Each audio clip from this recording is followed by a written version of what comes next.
Lesson number 12, Hitchhiking Across the Sahara. हम next paragraphs के साथ कंटिन्यू करेंगे. Meanwhile, his thirst grew fierce. इसी दौरान उसकी प्यास जो है वो बहुत ज़्यादा बढ़ गई, बहुत शदीद हो गई. Everything was dead and dry and hot. हर चीज़ जो इर्द गिर्द पड़ी हुई थी वो बहुत ही बेजान और खुश्क सी और बेपनाह गर्म थी. My mind was foggy. और क्रिस्टोफर का जो दिमाग है वो बिल्कुल धुंधला सा गया था. I was on fire. The inside of my head fail dried up. और ऐसा लग रहा था जैसे ये बिल्कुल आग के ऊपर इसको रख दिया गया है और इसका जो दिमाग है वो बिल्कुल माऊफ हो गया, बिल्कुल बंद सा हो गया था. And my lungs hurt from the hot air. इसको सांस भी ठीक से नहीं आ रही थी क्योंकि इस कदर गर्मी थी कि उसके जो फेफड़े हैं वो काम करना छोड़ गए थे. उसको ऐसा फील हो रहा था. There were times when I tried to make myself faint, but my head was pounding with such pain that it kept me conscious. क्या इसको लग रहा था कि थोड़ी ही देर में ये बेहोश हो जाएगा और बिल्कुल भी इसका वजूद काम नहीं कर रहा था. लेकिन चूँकि इसका सर जो है वो बेपनाह दुख रहा था, बहुत ज़्यादा तकलीफ़ में था, तो इसकी सर की दर्द ने इसको होश में रखा. The outpost was discovered at last, and it contained a well full of water, cool water. They drank until they could drink no more. दूर दराज जाकर किसी आबादी में इन्हें एक जगह मिली जहाँ पर ठंडे पानी से भरा हुआ एक कुआं मौजूद था. और यहाँ पर इन सब ने इतना पानी पिया, इतना जी भर के पानी पिया जितना ये पी सकते थे या अपने अंदर स्टोर कर सकते थे. They certainly needed it, क्योंकि इन्हें पानी की बहुत ज़्यादा ज़रूरत थी. क्या इससे पहले वो बिल्कुल बेहोश हो रहे थे, परेशान हो रहे थे और ना पानी की वजह से इन्हें फ़ील हो रहा था कि शायद ये बहुत जल्दी मर जाएंगे. The heat was incredible. गर्मी जो है वो नाकाबिले यकीन हद तक बढ़ चुकी थी, बहुत ज़्यादा हीट थी. In the shade of the mud house, the temperature reached 37 Fahrenheit. While out of the sand, the thermometer registered 165 Fahrenheit. ठीक है जी. मट्टी के जो बने हुए घर थे उनके साए में टेम्परेचर 130 था और उससे अगर बाहर निकलें तो जो रेत का दर्जा हरारत है वो 165 था. थर्मोमीटर जो उनका रिकॉर्ड कर रहा था, which is nearly 30 degrees higher than the highest temperature officially recorded. और ये 30 गुना उस टेम्परेचर से ज़्यादा था जिसको ऑफिशियली रिकॉर्ड किया गया था. ठीक है. ऑफिशियली से मुराद ये है कि जैसे आपके न्यूज़ चैनल जो हैं वो दिखाते हैं जी आज दर्जा हरारत इतना है, तो शायद जितना उन्होंने बताया है असल में उससे कई गुना ज़्यादा था, यानी 30 दर्जे उससे ज़्यादा था. एल्गोलिया 100 miles on was reached without further mishap. It was a fascinating little town, a true oasis with no much water available. That were hardly knew what to do with it.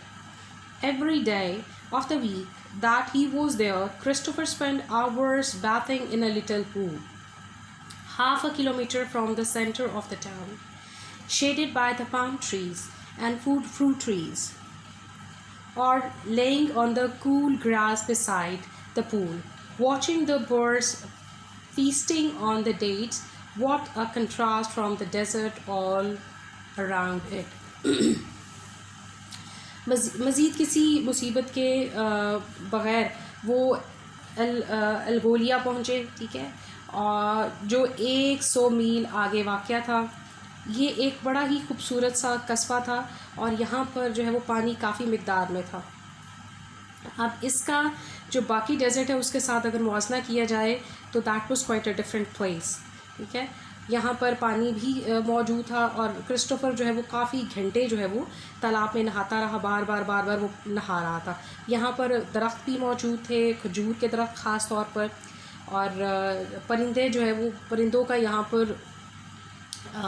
की यहाँ पर दावत चल रही थी क्योंकि वो आते थे और पानी भी परिंदे पीते और खजूर भी खाते थे। और इस तरह से जो सहरा के इर्द गिर्द का माहौल है वो इसके बिल्कुल मुतज़ाद था, बिल्कुल ऑपोजिट था इस जगह से। The journey from Algolia to Insala was not without its excitement. It was made in a heavy truck carrying 10 tons of ammunition driven by a particularly able and experienced driver named B. Hamd.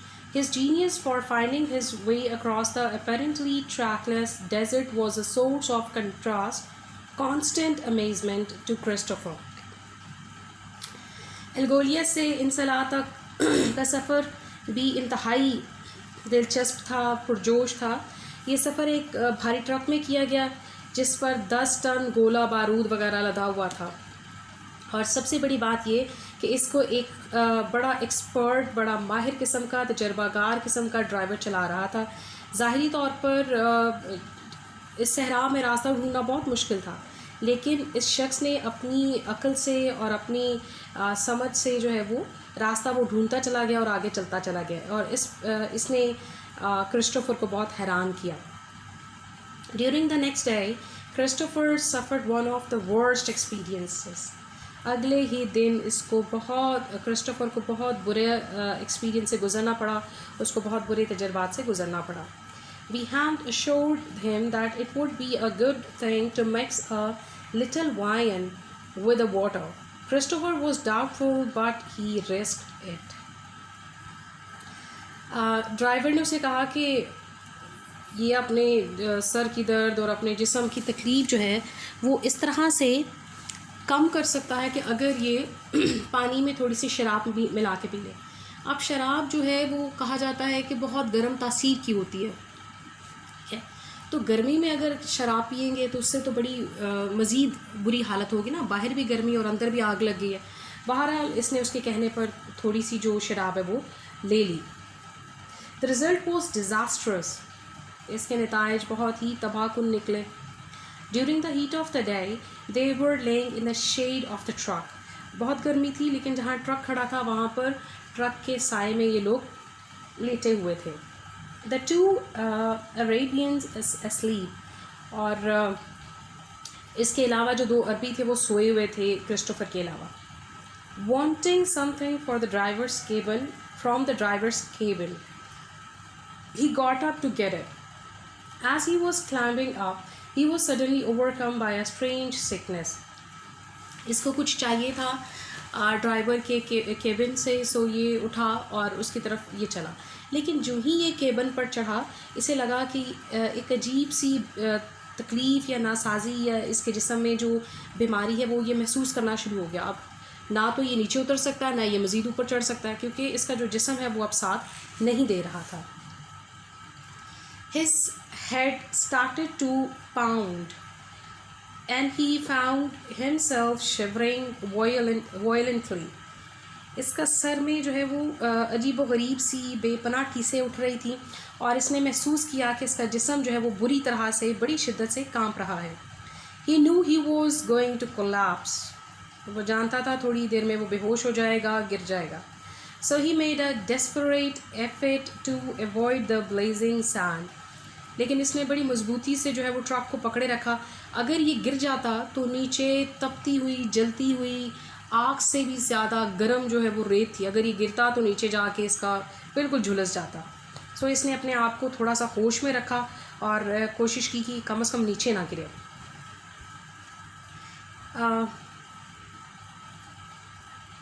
His fall as he blacked out fortunately woke the other two। बहरहाल ना चाहते हुए भी ये बेहोश हो गया और नीचे गिर गया, और खुशकिस्मती से जो बाकी 2 लोग थे उनको होश आ गई। They dragged him completely into the shade। और उन्होंने इसको खींच कर साए में ले आए जहाँ पर ट्रक खड़ा था और ये लोग पहले ही ट्रक के साए में लेटे हुए थे। For an hour he could not speak। तकरीबन 1 घंटा ये बिल्कुल नहीं बोल पाया। His 2 companions took off their turbans and poured water on them, using them to rub his body gently in order to keep his temperature down. इसके दो साथी जो इसके साथ थे उन्होंने क्या किया कि अपने अपने सर से कपड़े उतारे, पगड़ियाँ उतारी और उनको गीला किया और इसके सारे जिस्म पर रगड़ा ताकि इसके जिस्म का जो दर्जा हरारत है वो कम हो. When he recovered his senses, they gave him as much water as he could drink. जब इसको होश आया तो उन्होंने इसको पीने के लिए इतना पानी दिया जितना ये पी सकता था.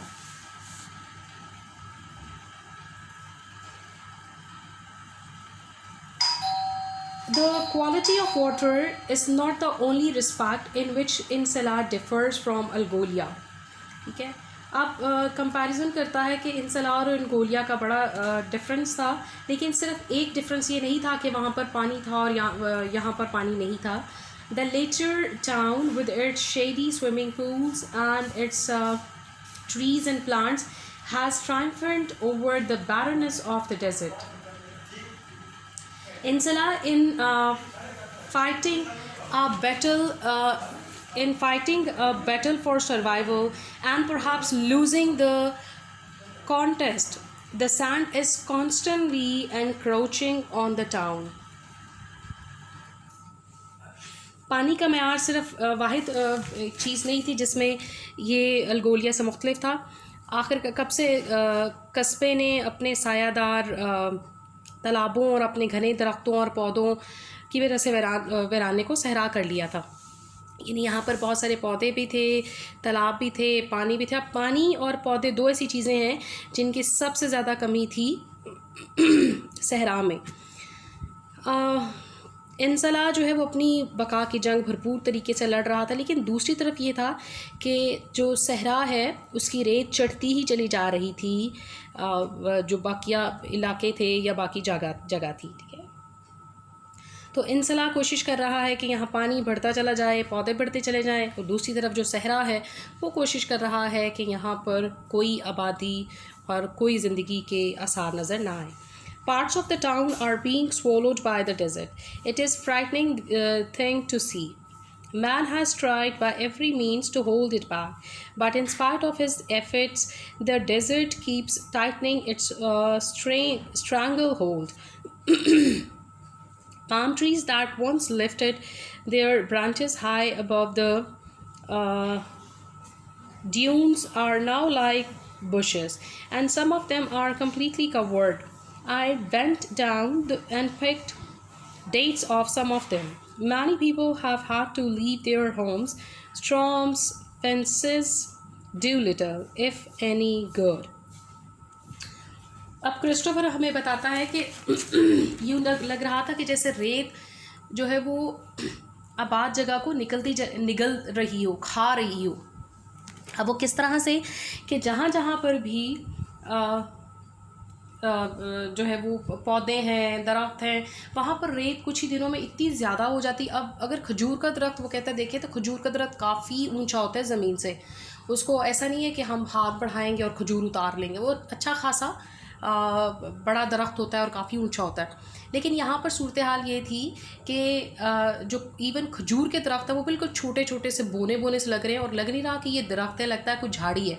इस कदर जो रेत है उसके ऊपर चढ़ाई हुई है और बड़ी आसानी से उसको पकड़ के उतारा जा सकता है डीट्स को. A truck was leaving shortly, a big, dirty, clumsy-looking oil truck. This time the driver and greaser seemed reluctant to take him, although they finally agreed. They did their best to go without it. It turned out that they believed him to be a Frenchman, and they disliked the French. When they found that he was an American, they became friendly at once. अब ये जो truck था ये थोड़ी देर में निकलने के लिए बिल्कुल तैयार था, लेकिन इस वक्त जो तेल देने वाला आदमी है, ड्राइवर, दोनों का कुछ मूड बना हुआ था और उन्होंने सोचा कि हम इसको नहीं साथ लेके जाएंगे. उन्होंने अपनी थोड़ा सा मूड दिखाया और दिखाया कि इसको साथ हम नहीं लेके जाएंगे और ये अपना बंदोबस्त खुद कर ले.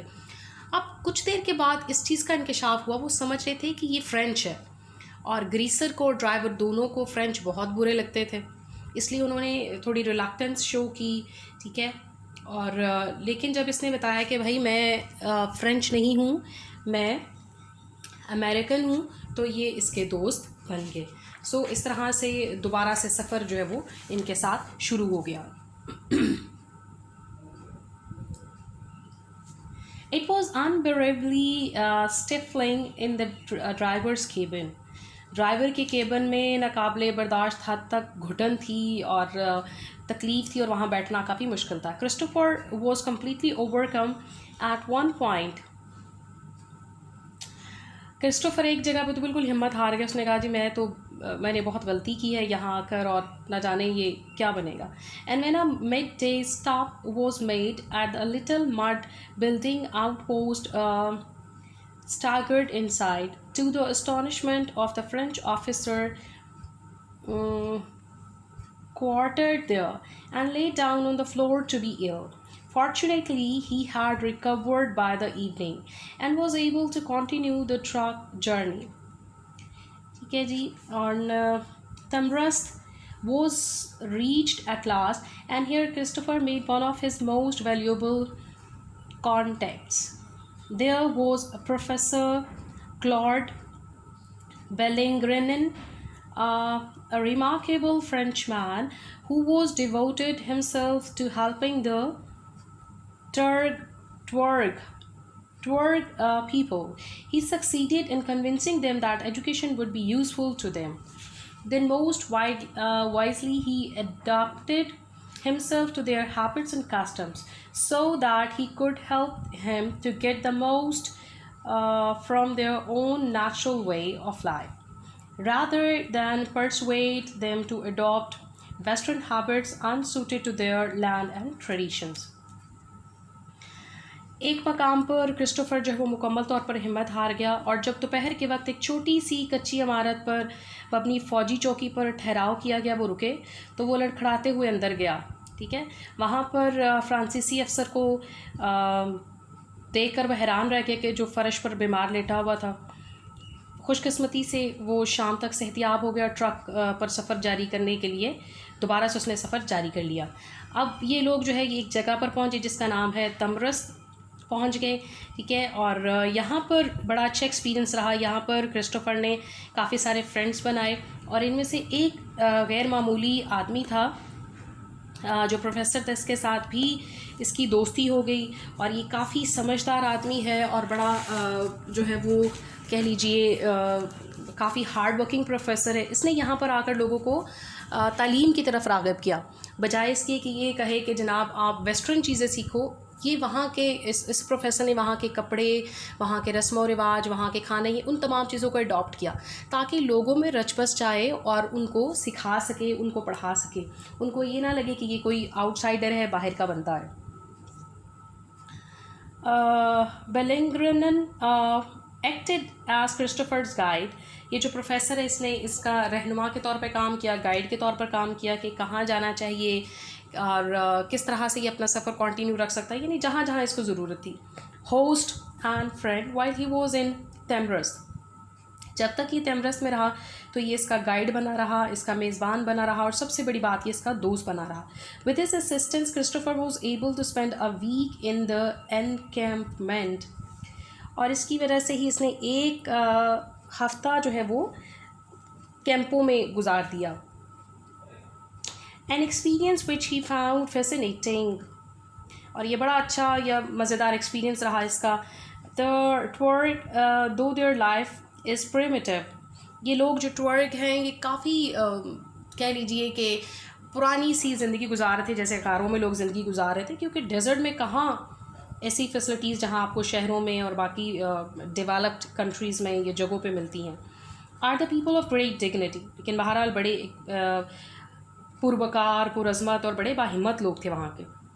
एक्सट्रीम ऑनेस्टी, बहुत ही ईमानदार थे। हाई इंटेलिजेंस, बड़े ज़हीन लोग थे। And with quiet and in ancient history, और बड़ी इनकी एक ज़बरदस्त किस्म की तारीख़ है। ये कोई आम लोग नहीं थे। In preparation for his visit, Christopher learned to ride a camel, a task which he found more difficult than it looks. अपने विज़िट के दौरान इसने कैमल पे सवारी सीख ली क्रिस्टोफर ने, ठीक है, ऊँट पे। और ये काफ़ी मुश्किल काम था, शायद इस बात से ज़्यादा मुश्किल है जैसा कि ये दिखता था, ठीक है, और ख़ास तौर पर डेजर्ट में। During his first lesson he was thrown over the camel's head 3 times। अपने सीखने के दौरान जो है इसको 3 दफ़ा उसके ऊपर दोबारा फेंका गया, क्योंकि गिर जाता था, ठीक है। And once over its rear, okay, thank you very much. Next paragraphs के साथ हम नेक्स्ट वीडियो में कंटिन्यू करेंगे।